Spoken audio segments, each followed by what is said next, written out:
I am in a weird hotel room. There's a bathtub in the hotel room. This is the Columbia Gorge. It is a big, beautiful river that divides the state of Washington from the state of Oregon.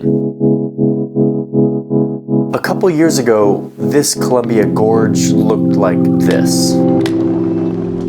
Some kid threw a firework into a bunch of brush and it lit the entire forest on fire. 50,000 acres were burned. A bunch of people lost their houses. We're talking about this luscious, pristine green gorge now turning orange and red. I grew up in Oregon, and this gorge has always been like the most beautiful place to go on hikes and stuff. So when I saw the news that this was burning, when I saw this imagery, I was bummed. Like, look at this amazing place and it's completely destroyed by fire. Turns out, that's wrong.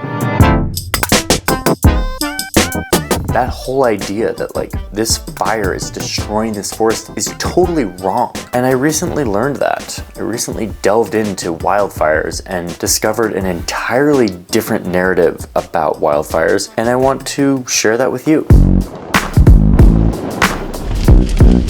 I want to do this as quickly as I possibly can. So I'm going to force myself to make this the most concise and straight to the point explainer I've ever made. I'm going to give myself 7 minutes to explain this to you. Can I do an adequate explanation in just a few minutes? I think. Let's find out.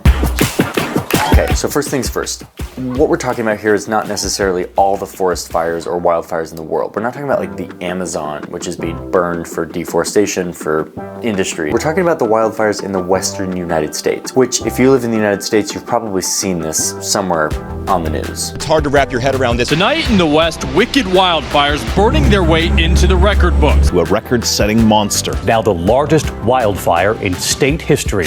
The news likes to think of these wildfires as record-breaking or unprecedented. That word, or record-breaking or unprecedented, is actually totally wrong. It's important to note that wildfires used to burn way more land than they do now, okay? So this idea that wildfires are somehow unprecedented or record-breaking is just wrong, factually. And here's why. Turns out, wildfires are completely natural. Sorry, let me go a bit further here. Wildfires are completely natural and actually very ecologically beneficial for a forest ecosystem. How am I doing on time? Okay, so next, look at this beautiful drone image. Look at this forest.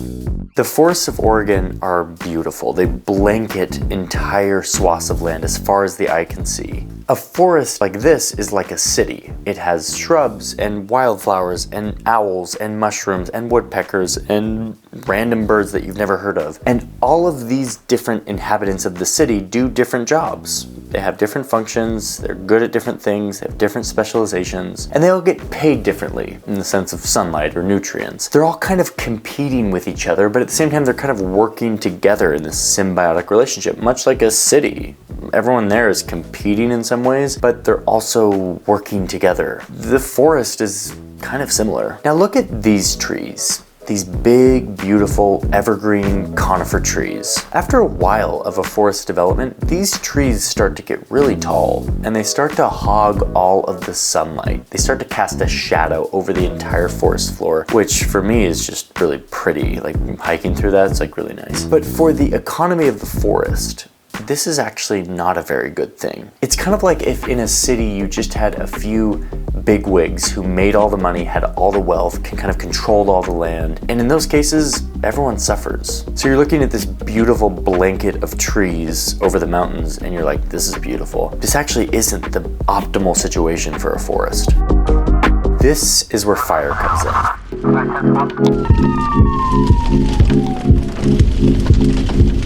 Fire comes in and it resets some of this. It thins out some of the shadow-causing trees. It'll burn down some trees, it will leave other trees kind of untouched. It will burn down kind of all of the underbrush and the understory of the forest floor. Let me explain why this is such a good thing. I actually went back into the gorge after this burn just a few weeks ago.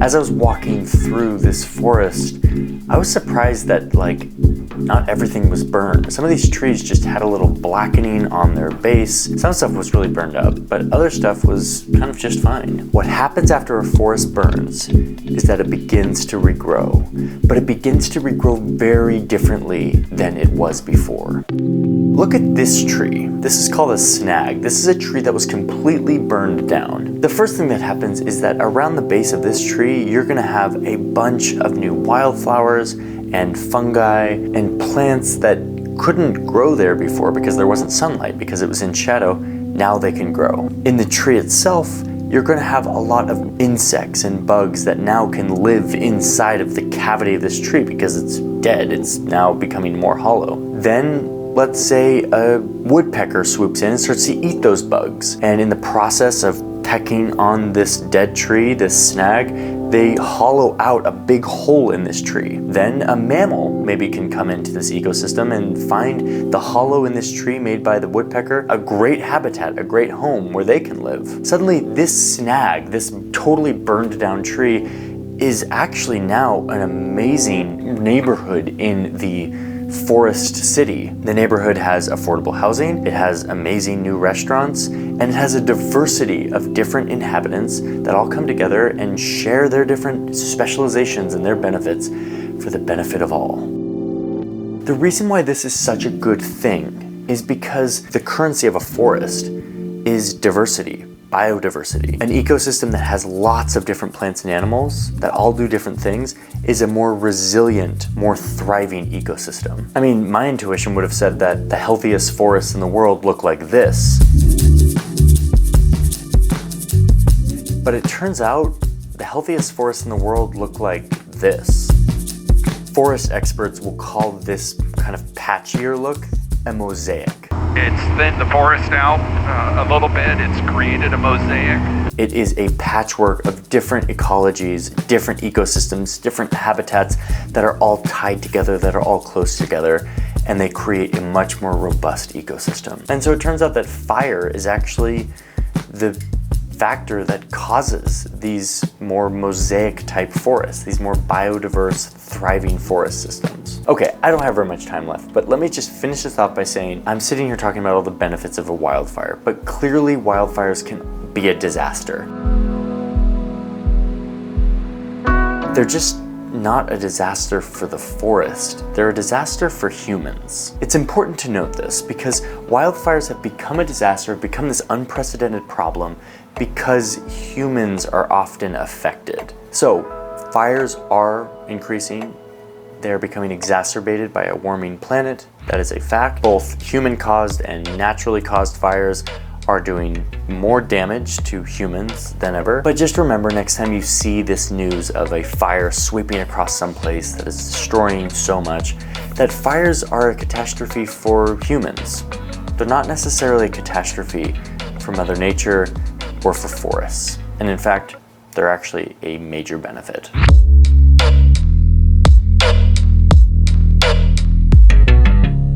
I want to thank Skillshare for sponsoring this video. If you don't know what Skillshare is, it is an online repository of thousands of tutorials, video-based tutorials where you can learn tons of different things from entrepreneurship to film to photography to design. Really, it's all there on Skillshare. There's one course in particular that's taught by Jake Bartlett called The Beginner's Guide to After Effects, which is a really good overview of a bunch of different really important aspects of this software that I use to do all my animation. Having a foundational education in After Effects can unlock so many features that are just kind of hidden and not really intuitive to find. Skillshare is a subscription-based thing, so you can go on, subscribe, and get unlimited access to all of these tutorials and kind of learn whatever you want at your own pace. It's pretty darn cheap. It's like under 10 bucks a month if you do the annual subscription. But because they're sponsoring this video, they're giving you 2 months free if you're interested. You can go to the link in my description, sign up for Skillshare, and start learning stuff for 2 months for free. You can see if it's a good fit. And then after that, it's literally under $10. I pay more than that for like a sandwich these days in the city, which is kind of a shame. But seriously, I'm a huge fan of online learning. That's how I learned all of my video and animation skills, is on the internet, not through a school. And so I believe in Skillshare and what they're doing, and believe that you can really learn a lot of stuff with the internet. So go to link in the description, try it out for a couple of months, see how it fits, and thank you Skillshare for sponsoring this video, and thank you for watching. I'm gonna go take a bath, I think. I'm still undecided. It's kind of a weird thing to take a bath in a room, but it's also kind of cool. I don't know. I'll tell you later how it went. Okay, see ya.